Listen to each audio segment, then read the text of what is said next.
Appalachian Genealogy presents Identifying the Unnamed. Have you ever come across a box of old family photos? You know, the ones filled with faces you just don't recognize? You're left wondering, who were these people? Well, today we're going to turn that mystery into a fascinating detective story. I'm going to show you how to put a name to those faces. This really gets to the heart of it, doesn't it? It's that box of silent ancestors staring back at us from another time. Their names and stories have kind of faded, leaving us with this mix of curiosity and maybe even a little bit of loss. But here's the secret. Those photos aren't silent at all. They're talking to us. We just need to learn their language. Every little detail, from the paper they're printed on to the style of a collar, is a clue.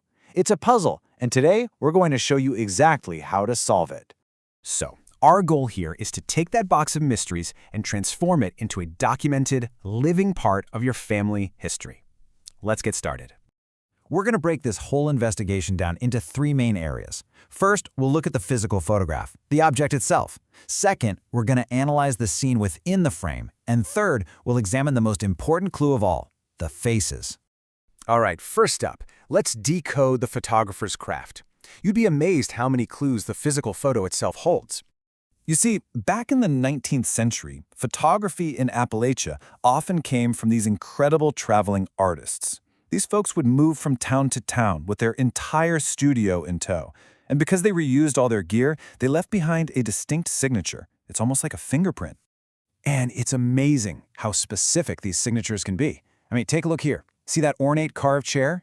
If you start seeing that same prop in multiple family photos, that's a huge clue. You can often match these items to known photographers in regional archives, which instantly tells you the location and the rough time period. How cool is that? Next, look at the format. Is it a tin type, that thin sheet of metal that was common from the 1850s to the 80s? Or is it a cabinet card, a photo mounted on thick cardstock, which was popular from the 1870s into the early 20th century? Just identifying the format can narrow your search by decades. It's a massive shortcut. Okay, now let's go inside the frame. We're going to look for clues hidden in the scene itself by analyzing the clothing, the props, and the setting. Now here's a great tip. Families always saved their best clothes for picture day, and those outfits followed national trends. So a man's narrow collar points you to the 1870s or 80s, while a looser, broader collar suggests the early 1900s. And for women, the shape of the sleeves and the height of the collar are incredibly reliable date markers. And don't just look at the clothes, look around. Was this taken in some formal studio? Or was it on the family porch? Porch portraits are fantastic because they can show you architectural details of a family home. And those painted backdrops we talked about, they're another key part of the scene to analyze. All right, now for the most personal step of all, connecting those faces to your actual family tree. This is where you can have that huge aha moment. This is a really powerful genealogical tool called the kinship comparison technique. Basically, we're going to systematically compare the features of the person in the mystery photo to confirmed photos of your known ancestors. You know, family resemblances are more than just a saying. They are visible, inheritable traits. The key here is to look for features that don't really change much over a lifetime.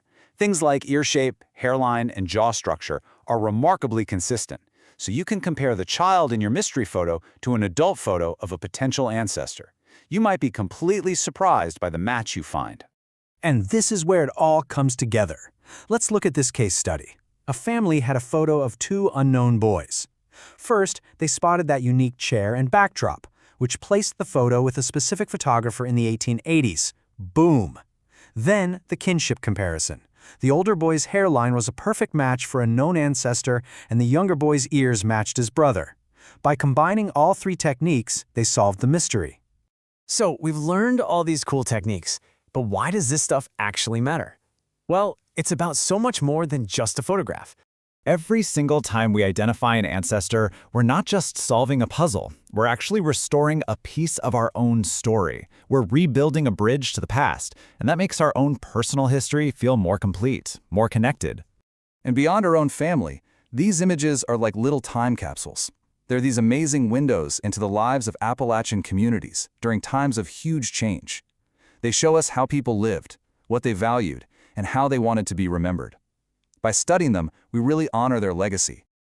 I just love this thought because it captures the spirit of this work perfectly. It's an invitation, not just to look, but to really see.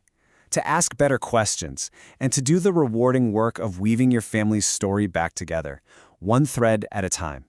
So I'll leave you with this question. I want you to think about that one photograph in your own family's collection. You know the one I'm talking about, the one that's always been a mystery. After everything we've talked about today, what's the very first clue you're going to look for? And to help you get started on your own investigation, here are some fantastic online resources. These archives are your next step to turning those unnamed faces into family. Thanks for joining us today. Like, follow, and share for more Appalachian history, stories, and genealogy. Visit us on the blog at www.appalachiangenealogy.com.